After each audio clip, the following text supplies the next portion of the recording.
স্বামী স্ত্রীর সংসারে তিনটি ধাপ রয়েছে। মাঝখানের ধাপ পার করতে পারলেই তারা সফল হয়ে যায়। প্রথম যখন স্বামী স্ত্রী একত্রিত হয় তখন তাদের ভালোবাসা অনেক বেশি থাকে, একজন আরেকজনকে মহব্বত করে অনেক বেশি। এবং নবীজি সাল্লাল্লাহু আলাইহি সাল্লাম এই সময়ের কথা নিজেই বলে দিয়েছেন, লাম তারানিল মুতাহাব্বিনা মিসলান নিকাহ, নতুন যে দম্পতি এদের ভিতরে যে ভালোবাসা, এই ভালোবাসা আমি অন্য কোথাও দেখি নাই। সুতরাং প্রথম যে ধাপ, এই ধাপে স্বামী স্ত্রীকে ভালোবাসে, স্ত্রী স্বামীকে ভালোবাসে। এরপর যখন আস্তে আস্তে সন্তান হয় তখন আস্তে আস্তে যে স্ত্রী আছে তার মেজাজ একটু খিটখিটে হয়ে যায়, কেননা বাচ্চা হওয়ার পরে, সন্তান হওয়ার পরে মেয়েরা কিন্তু আস্তে আস্তে অস্বাভাবিক কিছু আচরণ করে।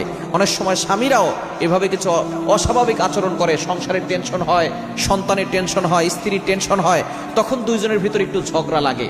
এই মাঝখানের ধাপটা অনেকেই ডিভোর্স পর্যন্ত চলে যায়, অনেকেই মাঝখানের ধাপটা পার করতে পারে না। সন্তান যখন আস্তে আস্তে বড় হয়, তাদের যখন বিয়ে হয়ে যায়, যদি মাঝখানের ধাপ